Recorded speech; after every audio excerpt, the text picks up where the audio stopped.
क्या आप एक मिडिल क्लास फैमिली से बिलोंग करते हो? तो आपने कार बिल्कुल ही नहीं लेनी चाहिए, क्योंकि कार एक बोझ है। कार आपके पैसे जला देगी। ये एक लॉस मेकिंग एसेट है। पैसा बर्बाद करने का सबसे बड़ा डिसीजन मतलब कार लेना होता है, क्योंकि एक तो कार खरीदो, उसमें पैसे डालो भर भर के, हर साल सर्विस का खर्चा अलग, हर साल इंश्योरेंस का प्रीमियम अलग, रोज का पेट्रोल डीजल का खर्चा अलग, रिपेयर का खर्चा अलग। खर्चे जो है वो खत्म ही नहीं होते एक बार आपने कार ले ली तो। दिखावे के चक्कर में लोन में डूबे जा रहे हैं, पूरी सेविंग अपने हाथों से हम जला रहे हैं। मान के चलते आपने 25 लाख का जो आपका सेविंग है आपने किसी प्रॉपर्टी में डाला, 10 साल बाद उसकी वैल्यू कम से कम 40 से 80 लाख के बीच में हो ही जाती है। वही आप आपके 25 लाख म्यूचुअल फंड में डालते हो तो कम से कम 45 से 85 लाख तक आप इनकम कमा सकते हो अपने ही पैसों से। सिंपली आप बैंक एफडी या फिर बैंक का कोई डिपॉजिट भी करते हो, तब भी आपको कम से कम 30 से लेके 44 लाख रुपए तक आपके पैसे बनते हुए दिखेंगे। और वही 25 लाख अगर आपने कार के ऊपर डाले तो 10 साल बाद भले आपकी गाड़ी कितने भी अच्छे कंडीशन में क्यों ना हो, आपको 3 से 6 लाख के ऊपर नहीं मिलने वाला है। वो भी मैंने ज्यादा से ज्यादा बताया है। आपको ऐसे ब्रांड की गाड़ी लेते हो जैसे कि स्कोडा, फोक्सवैगन या फिर कोई भी जर्मन कार, तो आपको इतने भी पैसे नहीं मिलने वाले हैं। तो ऐसे में क्या कार सच में एक लॉस मेकिंग एसेट है? क्या मिडिल क्लास फैमिलीज ने कार बिल्कुल भी लेनी नहीं चाहिए? आपने कभी ना कभी कोई फीड आपके रील में देखा होगा जहाँ पे कोई एक फाइनेंशियल एडवाइजर कहता है कि कार एक बहुत बड़ा लॉस मेकिंग एसेट है। कार लेना मतलब पैसे की बर्बादी है। आप उसी पैसे को किसी और इन्वेस्टमेंट में डाल सकते हो, अपने पैसे को दोगुना तिगुना बढ़ा सकते हो, लेकिन कार आपने लेना नहीं चाहिए। उसके बदले आप किसी पब्लिक ट्रांसपोर्ट में ट्रैवल कर सकते हो। आप शान से ओला उबर लेके डेली ट्रैवल कर सकते हो, लेकिन कार लेने से आपने बचना चाहिए। अगर आपने भी कभी ना कभी ऐसा रील देखा है और आप भी एक बार सोच में पड़ गए तो ये वीडियो खास आपके लिए है। आज हम सच में एक रियलिस्टिक कैलकुलेशन आपको दिखाने वाले हैं। क्या कार सच में एक लॉस मेकिंग एसेट है या कार आपको कंसिडर करनी चाहिए? क्या कंक्लूजन है, इसके नतीजे आपको चौंका देंगे। तो बिना किसी देरी के सीधा आगे बढ़ते हैं टॉपिक की तरफ, हमेशा की तरह एक छोटे से इंट्रो के साथ।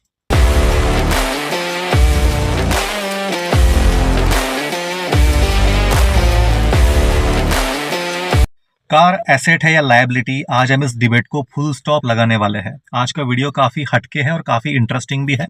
सो नमस्कार, आप सभी का स्वागत है आपके अपने वर्चुअल गराज कार ब्रो में। तो आज हमने डिटेल में कंपेयर किया, अगर आप डेली ट्रैवल करते हो तो हमने 4 ऑप्शंस को यहाँ पे कंसिडर किया है। सबसे पहला, अगर आप खुद के कार से ट्रैवल करते हो।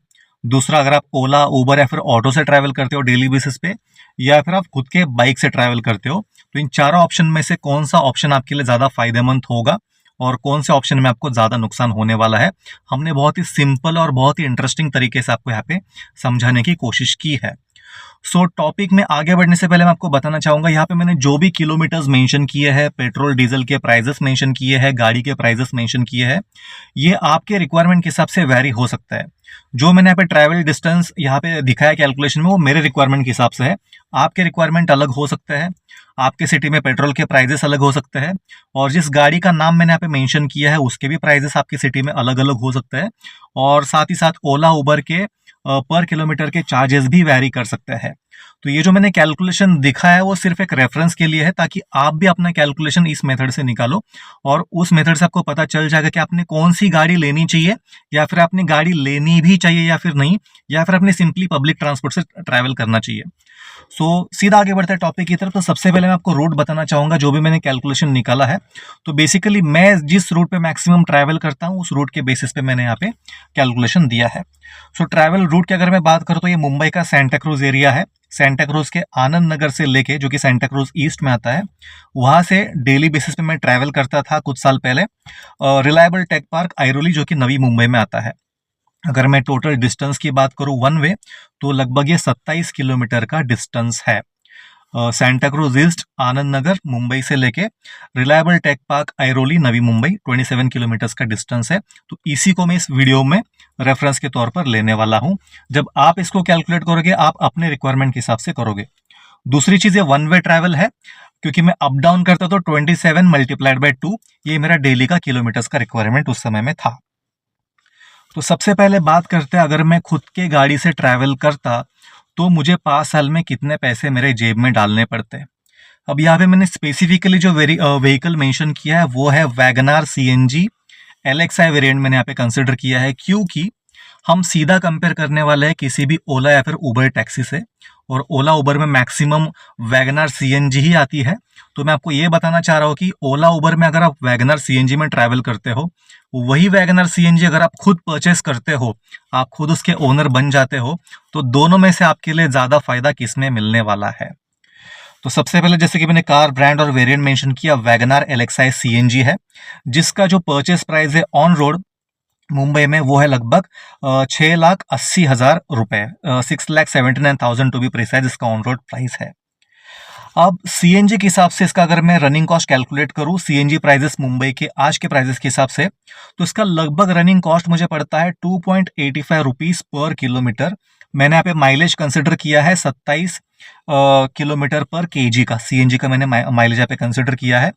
और उसके हिसाब से जो सीएनजी प्राइसेस है आज के, तो मेरा रनिंग कॉस्ट पड़ता है 2 रुपया 85 पैसा पर किलोमीटर। इसके हिसाब से डेली बेसिस पे जो मैं 54 किलोमीटर ट्रैवल करने वाला हूँ, 27 मल्टीप्लाइड बाई 2 अप डाउन का मैंने कंसिडर किया है, तो इसके लिए मुझे डेली बेसिस पे 154 रुपये अपने जेब से डालने पड़ते हैं केवल मेरे ट्रैवलिंग के लिए। और क्योंकि मुझे सैटरडे संडे ऑफ था, मैं महीने में 22 दिन अप डाउन करता था, तो अगर मैं मेरे महीने की रनिंग देखूँ, महीने का रनिंग कॉस्ट देखूँ, तो लगभग मुझे 3,388 रुपये मुझे डेली बेसिस पे स्पेंड करने पड़ते हैं। अगर मैं खुद की कार लेता हूँ 6,80,000 रुपये में, तो मुझे महीने का उसके ऊपर एडिशनली 3,388 रुपया, लगभग 35 रुपये मुझे एडिशनली सीएनजी के ऊपर, फ्यूल के ऊपर डालने पड़ते थे। इसको अगर मैं साल में कैलकुलेट करूं मल्टीप्लाइड बाय 12, तो हो जाता है 40,656 रुपये में साल में स्पेंड करता हूं केवल और केवल सीएनजी के ऊपर। अगर मैं 5 साल कैलकुलेट करूं, क्योंकि हम लॉन्ग टर्म जॉब करने वाले हैं, लॉन्ग टर्म काम करने वाले हैं, डेली उसी रूट पे चलने वाले हैं, अगर मैं 5 साल का रनिंग कॉस्ट देखूं, तो रनिंग कॉस्ट बन जाता है 2,03,280 रुपया, मतलब 2 लाख के ऊपर लगभग मैं स्पेंड कर रहा हूँ केवल सीएनजी के ऊपर। अब ये कैलकुलेशन यहीं पे ख़त्म नहीं होता है। मैंने सबसे पहले गाड़ी परचेस करने के लिए 6,80,000 रुपये डाल दिए, उसके बाद 5 साल में मैंने केवल सीएनजी के ऊपर 2 लाख रुपए भी डाल दिए, तो लगभग मैंने 8.5 से लेकर 9 लाख रुपए तक मेरे गाड़ी के ऊपर अब तक स्पेंड किया है। उसके बाद पहले साल के ऑन रोड प्राइस में इंश्योरेंस वैसे भी आता है, रिमेनिंग 4 साल मुझे और इंश्योरेंस रिन्यू करना है, उसका लगभग हो जाता है 18,342 रुपये, अगर मैं कॉम्प्रिहेंसिव लेता हूँ तो वो भी इसमें जोड़ दिया। उसके बाद मुझे गाड़ी को सर्विस भी करना है। मान के चलते हैं कि पहले 2 साल मैंने सर्विस पैकेज ले लिया है, अगले 3 साल मैंने सर्विस पेड सर्विस कराई है, तो पूरा 5 साल के ओनरशिप में मैंने लगभग 25,000 रुपये मैंने गाड़ी के मेंटेनेंस और सर्विस के ऊपर भी स्पेंड किए हैं। इसमें मैंने टोल नहीं जोड़ा, इसमें मैंने पार्किंग नहीं जोड़ा है, वो तो अलग से आने ही वाला है और वो हाईली वैरी भी करेगा, तो वो मैंने यहाँ पे कंसिडर नहीं किया, लेकिन वो भी कॉस्ट यहाँ पे जुड़ सकता है।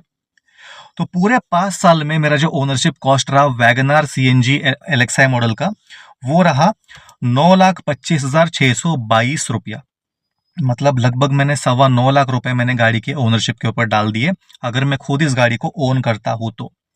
और 5 साल बाद अगर मैंने गाड़ी बेचने की सोची, जैसे कि मैं 5 साल बाद में मुंबई से पुणे शिफ्ट हो गया तो मैंने गाड़ी वहां पे बेच दी, मेरे पास वैसे वैगनआर थी नहीं, बाय द वे मैं एक एग्जांपल आपको दे रहा हूं, तो 3,15,000 रुपए का मेरा 5 साल बाद का उसका रीसेल वैल्यू होगा। मैंने रियलिस्टिक रीसेल वैल्यू कैलकुलेशन के हिसाब से निकाला है, तो 5 साल बाद अगर आप वैगनआर एलेक्साई सीएनजी बेचते हो, तो 6,80,000 की गाड़ी आपकी बिकेगी लगभग 3,15,000 रुपए में। ये भी वैरी हो सकता है, मैंने यहाँ पे आइडियल कंडीशन लिया है, एवरेज कंडीशन लिया है। तो ऐसे में पूरे 6 साल में आपने गाड़ी बेचने के बाद आपने टोटल स्पेंड किया आपके ट्रैवलिंग के ऊपर 6,10,000 रुपए।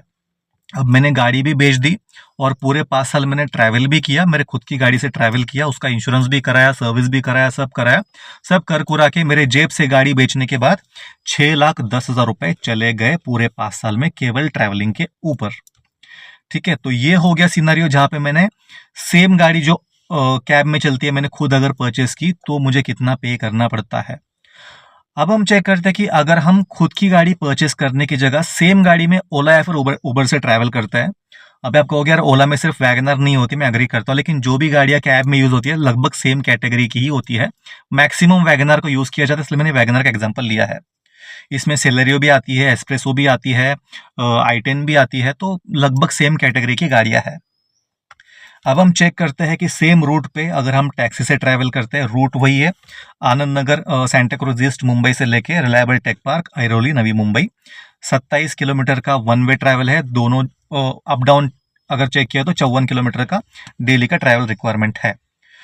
तो मैंने यहाँ पे एवरेज प्राइसिंग ली है, क्योंकि ओला उबर के प्राइजेस टाइम के हिसाब से वेरी भी करते हैं। पीक आवर्स में अलग होते हैं, नॉन पीक आवर्स में अलग होते हैं, और सिटी टू सिटी भी लगभग 1 से 2 रुपए ऊपर नीचे होते रहते हैं। तो मैंने एक एवरेज प्राइसिंग ली है। मुंबई, पुणे, बैंगलोर और दिल्ली का जो एवरेज प्राइस आता है मैंने वो यहाँ पे कंसिडर किया है। वीडियो में आगे बढ़ने से पहले केवल कुछ सेकंड का टाइम आपसे लूंगा। हमने एक इनिशिएटिव लिया है जहाँ पे किसी भी बच्चे के एजुकेशन के लिए स्कूल यूनिफॉर्म या फिर स्कूल बुक्स खरीदने के लिए कोई भी फाइनेंशियल हेल्प की जरूरत है, या फिर किसी सीनियर सिटीजन के मंथली मेडिसिन के लिए कोई भी फाइनेंशियल हेल्प चाहिए विद इन पुणे में, आप ऐसे परिवार का डिटेल हमें ईमेल कर सकते हो। हम पूरी कोशिश करेंगे ज़्यादा से ज़्यादा मदद ऐसे परिवारों को पहुँचाने की। ये इनिशिएटिव के साथ ही अगर आपने चैनल को अब तक सब्सक्राइब नहीं किया, प्लीज़ कर दीजिए। ये आपके लिए ऐसे कंटेंट बनाने में, आपके बहुत सारे पैसे बचाने में आपकी हमेशा हेल्प करेगा, आपके बाइंग डिसीजन को आसान बनाने में हमेशा हेल्प करेगा। केवल 1 सेकंड का टाइम लगेगा, आप क्विकली चैनल को सब्सक्राइब कर सकते हो। ये बिल्कुल फ्री ऑफ कॉस्ट है, लेकिन आपके बहुत ज़्यादा पैसे बचाएगा, इसकी मैं आपको गारंटी देता हूँ। इसी के साथ हमने ऑनलाइन स्टोर हमारा लॉन्च किया है, जो कि हमारे चैनल में ही स्टोर के सेक्शन में दिखता है। आपकी गाड़ी में लगने वाले जो कुछ भी एक्सेसरीज फीचर्स आपको चाहिए, आप वहाँ पे जाके सेगमेंट वाइज ढूंढ सकते हो। हमने हर एक चीज़ का अलग अलग टेबल बनाया है ताकि आपको ढूंढने में आसानी हो। आपको जो भी चीज़ ढूंढनी है आसानी से मिल जाएगी, वहाँ पे जाके आप परचेस कर सकते हो एनी टाइम। अच्छे डिस्काउंट के साथ आपको ये मिल जाएगा, और इसमें जो भी हमें रेवेन्यू मिलता है ये हमें हेल्प करेगा हमारे इनिशिएटिव को और आगे बढ़ाने में। तो ज़्यादा टाइम वेस्ट नहीं करते, सीधा आगे बढ़ते हैं टॉपिक की तरफ। सो मैंने यहाँ पे स्क्रीनशॉट भी आपको दिया है।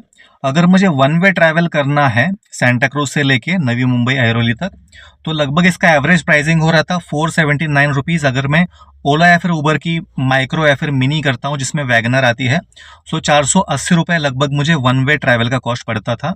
वही अगर मैं ऑटो लेता हूँ ओला उबर या फिर रैपिडो की, तो इसका कॉस्ट लगभग 338 रुपये मुझे वन वे ट्रैवल के लिए पड़ता था। अगर मैं अप डाउन की बात करूं, सुबह जाना शाम को वापिस आना, तो मुझे पर डे का कॉस्ट यहाँ पे ओला उबर माइक्रो या फिर गो में पड़ता है 958 रुपीज़, जो कि माइक्रो छोटी कैटेगरी में आती है, हैचबैक कैटेगरी में। 958 रुपीज़ मुझे पर डे का ट्रैवल कॉस्ट था। वही अगर मैं अप डाउन ऑटो से करता हूँ तो 676 रुपीज़ का मुझे यहाँ पे two way travel cost per day का पड़ता था। ये नॉर्मल आवर्स की मैं बात कर रहा हूँ। इसको अगर मैं महीने से कैलकुलेट करूं, जैसे कि मैं 22 दिन काम करता हूं, सैटरडे संडे मुझे ऑफ था, तो महीने का कॉस्ट हो जाता है, अगर मैं हैचबैक से ट्रैवल करता ओला उबर तो 21,076 रुपये। अगर मैं पूरे महीने ऑटो से ट्रैवल करता हूँ 22 दिन, तो हो जाता है 14,872 रुपये।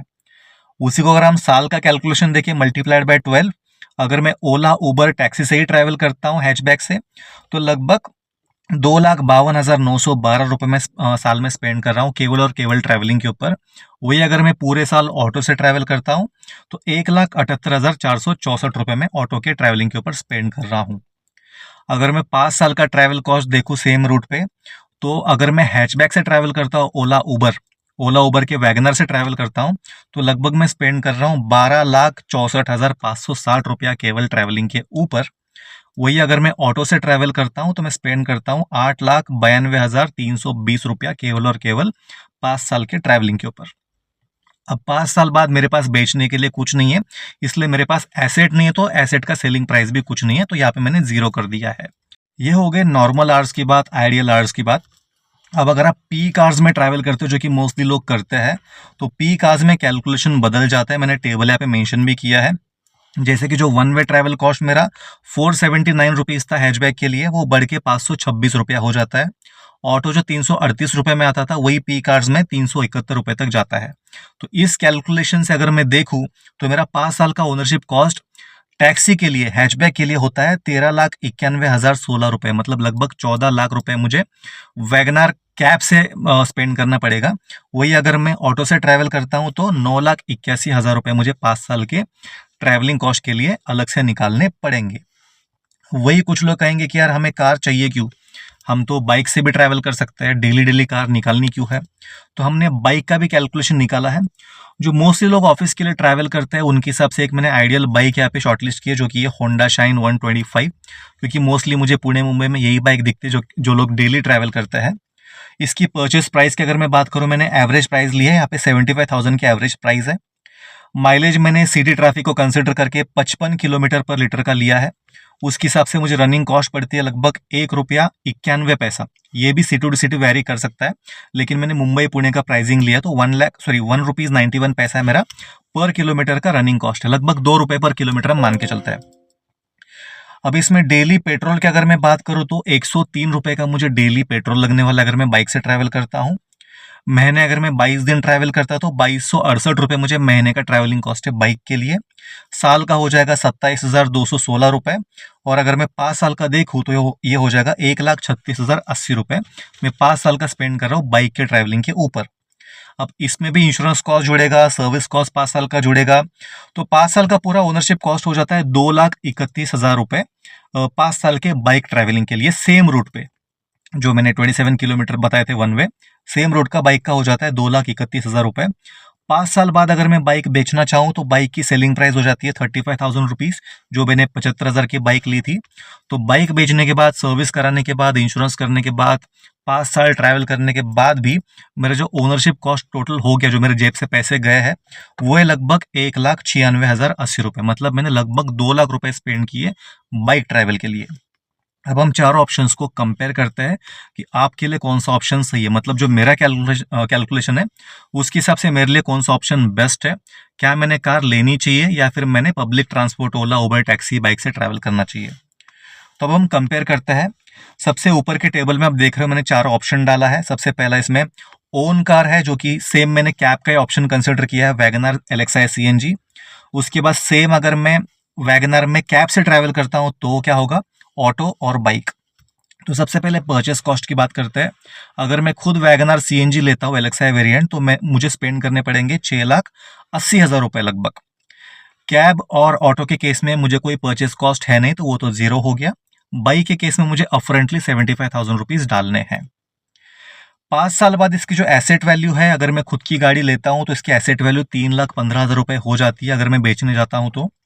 कैब के केस में आपने कोई गाड़ी परचेस नहीं की तो एसेट वैल्यू जीरो है। ऑटो के केस में भी जीरो है। बाइक के केस में आपके पास बच जाते हैं 35,000 रुपीज। अब अगर 5 साल का ओनरशिप कॉस्ट देखे आपने गाड़ी यूज करके बेचने के बाद, तो वैगनर अगर आप खुद परचेस करते हो तो आपका ओनरशिप कॉस्ट हो जाता है 6,10,000 रुपये गाड़ी बेचने के बाद। अगर आप सेम कैब या फिर टैक्सी से जाते हो सेम वैगनर से, तो आपका ओनरशिप कॉस्ट हो जाता है 12,64,000 रुपये। आप ऑटो से जाते हो तो 8,92,000 रुपये। और अगर आप बाइक से ट्रैवल करते हो पूरे 5 साल तो 1,96,000 रुपये। तो यहाँ पे रैंकिंग वाइज कंपेयर किया तो सबसे कम जो ओनरशिप कॉस्ट है वो बाइक की है, जो लगभग 2 लाख रुपए के अंदर अंदर है, 1,96,000 रुपीज।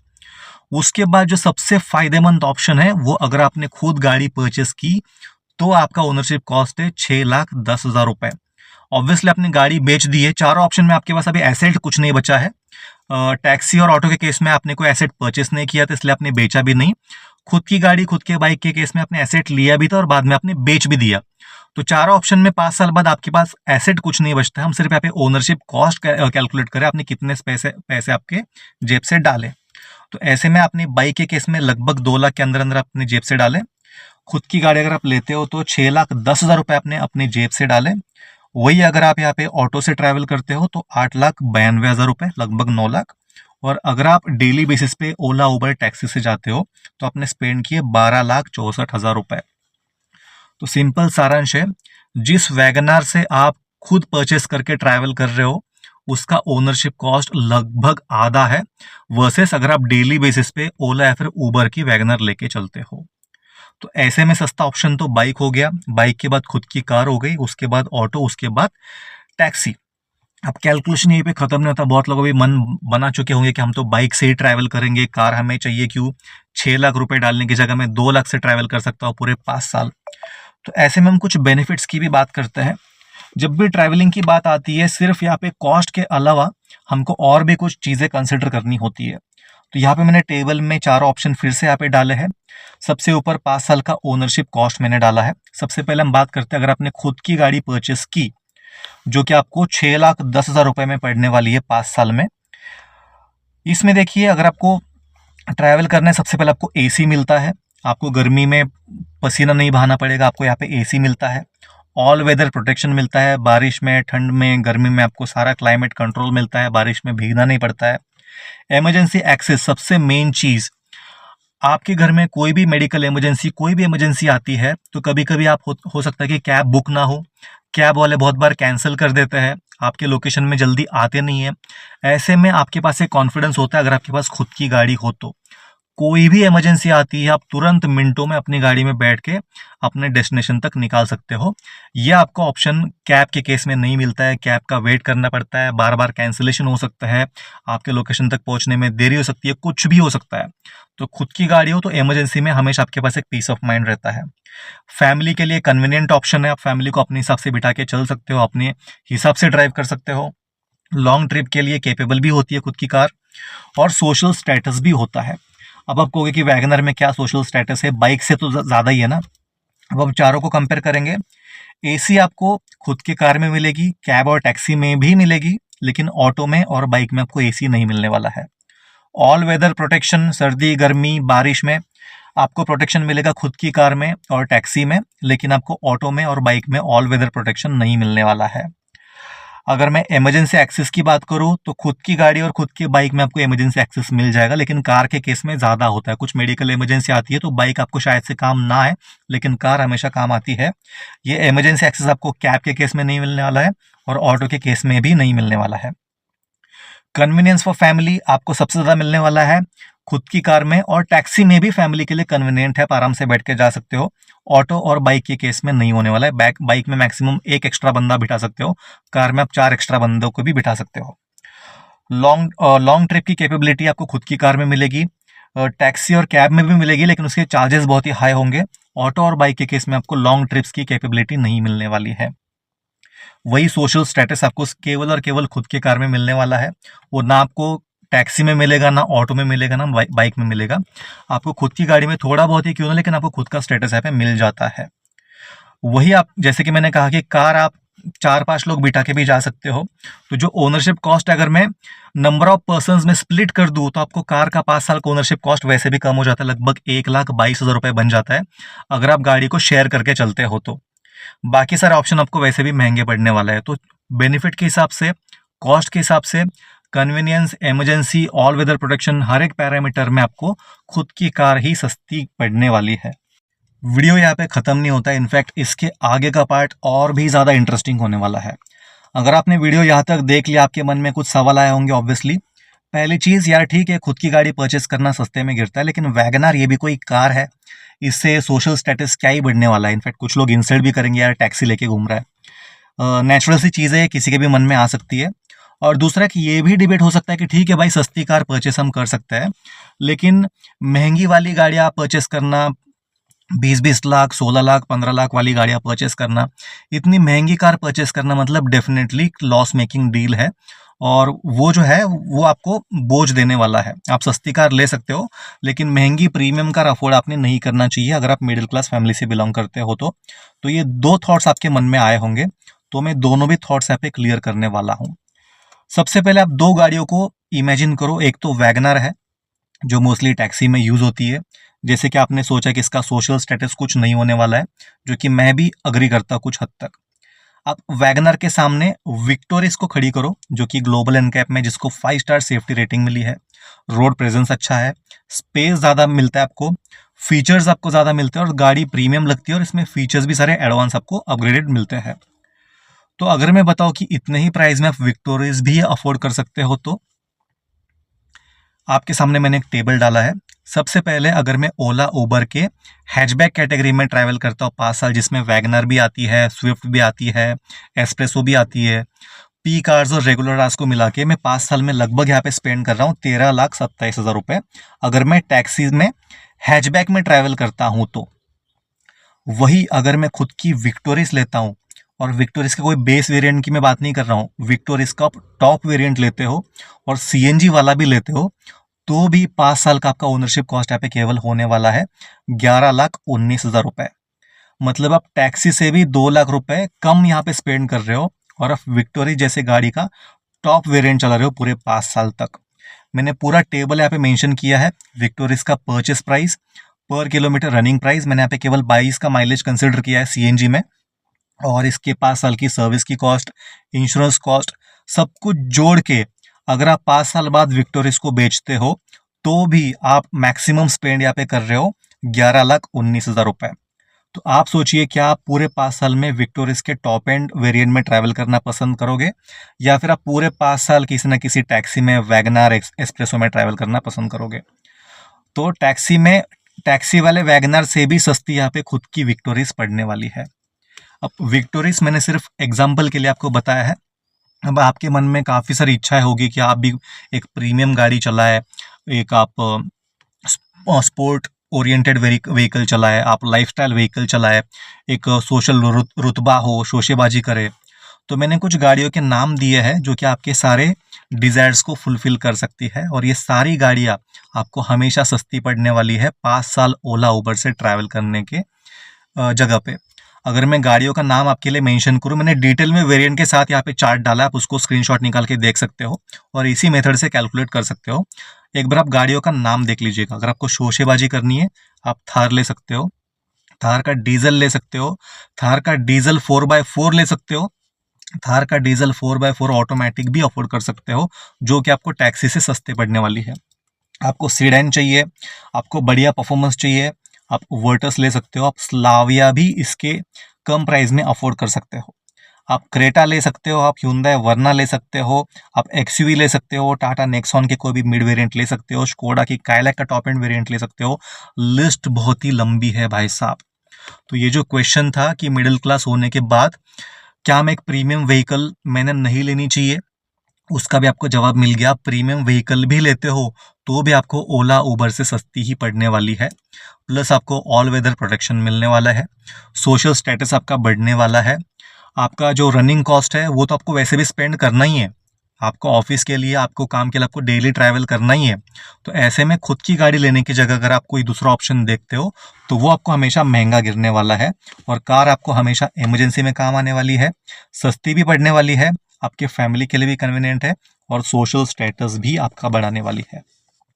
तो अब बढ़ते हैं कंक्लूजन की तरफ कि क्या कार एक एसेट है या लायबिलिटी है, क्या मिडिल क्लास फैमिली ने कार लेनी चाहिए या नहीं लेनी चाहिए। तो इसका सिंपल कैलकुलेशन ये है कि अगर आपका डेली का रनिंग मेरे जितना है या फिर मेरे से कम है, तो आपने 5 साल की ओनरशिप कॉस्ट कैलकुलेट करनी चाहिए। जितना पैसा आप किसी भी ट्रैवल ऑप्शन के ऊपर डालने वाले हो, उतने ही पैसे में अगर कोई कार आपको मिल रही है तो कार परचेस करना आपके लिए हमेशा फायदेमंद होने वाला है। और जहाँ तक मैंने कैलकुलेट किया है, जिनकी रनिंग 15 किलोमीटर के ऊपर है, उनके लिए कार परचेस करना हमेशा एक फ़ायदे का सौदा साबित हुआ है। कुछ केस में थोड़ा बहुत महंगी भी पड़ेगी कार, लेकिन आपको हमेशा इमरजेंसी में काम आएगी। आप कार को लेके फैमिली के साथ कभी भी किधर भी ट्रैवल कर सकते हो। तो सबसे पहले जो मैंने फुल स्टॉप लगाने की बात की थी कि क्या कार एक एसेट है या कार लायबिलिटी है, तो आप कमेंट करके बताइए आपके हिसाब से कार एसेट है लायबिलिटी है। मैं मेरा आपको वर्डिक्ट दे देता हूँ। कार ना एक एसेट है, ना कार एक लायबिलिटी है। देखिए, एसेट या फिर लायबिलिटी ये टर्म्स तब आते हैं जब हम किसी इन्वेस्टमेंट की बात कर रहे हैं। जैसे कि मैंने पहले आपको प्रॉपर्टी का एग्जांपल दिया, म्यूचुअल फंड का एग्जांपल दिया। तो हम एक हर एक चीज़ को इन्वेस्टमेंट के हिसाब से देख नहीं सकते हैं। जैसे कि मोबाइल फ़ोन है, हमको डेली बेसिस पे काम आने वाली चीज़ है, हमको डेली खाना खाना ही पड़ता है। वैसे ही कार भी आज की लाइफ में डेली लगने वाली एक चीज़ है, ये कोई इन्वेस्टमेंट ऑप्शन नहीं है। तो हम हर एक चीज़ को इन्वेस्टमेंट की तरह देख नहीं सकते। वैसे कल आप बोलोगे कि यार खाना क्यों खा रहे, खाने का पैसा बचाओ म्यूचुअल फंड में डालो, खाने के पैसे 10 साल के बचाओ प्रॉपर्टी में डाल दो। तो ऐसा नहीं चलता है। मोबाइल फ़ोन क्यों लिया, मोबाइल फ़ोन के पैसे म्यूचुअल फंड में डाल दो। तो हर एक चीज़ म्यूचुअल फंड के लिए, प्रॉपर्टी के लिए या फिर सेविंग के लिए नहीं होता है। कुछ चीज़ें अपने डेली के लाइफ के लिए यूजेबल चीज़ें होती है, उसके ऊपर पैसा डालना ही होता है। तो कार उन्हीं में से एक चीज़ है। तो कार ना एसेट है ना लायबिलिटी है, car day to day life में लगने वाले एक बहुत इंपॉर्टेंट चीज़ में से एक है। जैसे हमारे मोबाइल फ़ोन हो गए, जैसे हमको डेली बेसिस पे खाना खाना है, जैसे हमको डेली लैपटॉप यूज़ करना है, वैसे ही कार भी उन्हीं में से एक चीज़ है जो कि डेली लाइफ का हमारा पार्ट बन चुकी है। ये हो गई काम की बात। अब हमारे हर एक कमेंट सेक्शन में एक कमेंट्स प्रजाति आती है। जैसे कि मैंने सीएनजी पेट्रोल डीजल का कंपैरिजन वीडियो बनाया था, उसमें कुछ लोग कह रहे थे कि हम घोड़े से जाएंगे, हम बैलगाड़ी से जाएंगे, या फिर हम चलते या फिर साइकिल से जाएंगे। तो उनको भी मैं इसी वीडियो से जवाब दे देता हूँ। सबसे पहले हम घोड़े की बात करते हैं। आप एक एवरेज राइडेबल घोड़ा लेते हो, एवरेज राइडेबल घोड़ा, तो उसकी एवरेज प्राइसिंग आज के डेट में 1.5 लाख से 3.5 लाख तक जाती है। ठीक है। इसका जो मंथली मेंटेनेंस है उसका कॉस्ट लगभग 30 से लेके 35,000 रुपए का होता है, जो कि कार की ईएमआई से भी ज्यादा है। 5 साल में आपको लगभग 2.25 लाख रुपए, 1,75,000 रुपीज आपको इसके मेंटेनेंस के ऊपर डालने पड़ेंगे।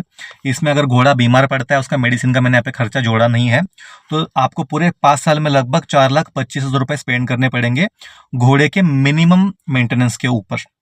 अब इसके बाद इसमें प्रॉब्लम्स क्या क्या है, आपके ऑफिस में क्या घोड़े का पार्किंग का परमिशन है? अगर ऑफिस के प्रीमाइसेस में घोड़ा कुछ गंदगी करता है, आपको खुद ही साफ करना पड़ेगा, आपका सोशल स्टेटस गिर जाएगा और अपनी क्लीनिंग के लिए बंदे रखे, उसकी सैलरी आपको अलग से देनी पड़ेगी। उसके बाद आपको घोड़े में ऑल वेदर प्रोटेक्शन नहीं मिलने वाला है, बारिश में घोड़े को बाहर निकाल नहीं सकते हो, फैमिली को बिठा के घोड़े पे आप ट्रैवल नहीं कर सकते हो, और घोड़े में एसी या फिर ऑटोमेटिक क्लाइमेट कंट्रोल भी नहीं आता है। तो दोस्त, ये सब कंडीशन के बाद अगर आपको घोड़ा लेना है, 4.25 लाख से 5 लाख की मेंटेनेंस कॉस्ट अगर आप अफोर्ड कर सकते हो, बिल्कुल आप घोड़ा लेके ट्रैवल कर सकते हो, कोई रोकने नहीं वाला है। उसके बाद बैलगाड़ी वाले भी है, तो उनको कैलकुलेशन बताने से पहले मैं पूछना चाहूंगा, आप ऐसे 5 मॉल या फिर ऑफिस प्रीमाइसेस का नाम बता दो जहां पे बैलगाड़ी को पार्क करना अलाउड होगा, उसके बाद हम आगे की बात करेंगे। और तीसरी प्रजाति है, हम तो चलते जाएंगे, हम तो साइकिल से जाएंगे या फिर तुम साइकिल चलाओ। उनको मैं सिंपली बताना चाहूंगा, अगर आप डेली का 50 किलोमीटर 60 किलोमीटर अगर आप चलते जाना चाहते हो, और अगर आप साइकिल चलाने वाले हो डेली का 50-60 किलोमीटर, तो आप बिंदास जा सकते हो, आपको कोई भी रोकने नहीं वाला है। आपको हम सैल्यूट करते हैं, आप डेली का 50 किलोमीटर बिल्कुल चलिए, आपको हम फुल सपोर्ट करते हैं। तो ये रिप्लाई हो गया कमेंट्स जीवी के लिए। बाकी आपको वीडियो कैसा लगा प्लीज़ कमेंट करके बताइए, और आप कौन से टॉपिक पे वीडियो देखना चाहते हो प्लीज़ हमें सजेस्ट कीजिए। आपसे मिलता हूं अगले वीडियो में। हमारे स्टोर को एक बार ज़रूर विजिट कर लेना, बहुत ही अच्छा डिस्काउंट फिलहाल उस पर चालू है। तो अगले वीडियो में मिलते हैं, तब तक के लिए अगर आप ड्राइव करते हो तो गाड़ी को ओवर स्पीड बिल्कुल मत करना। अगर आप टू व्हीलर चलाते हो तो हेलमेट पहने बिना बिल्कुल भी टू व्हीलर मत चलाना, और सीट बेल्ट पहने बिना कार बिल्कुल भी ड्राइव मत करना। मिलते हैं अगले वीडियो में, तब तक के लिए bye bye, drive safe and take care.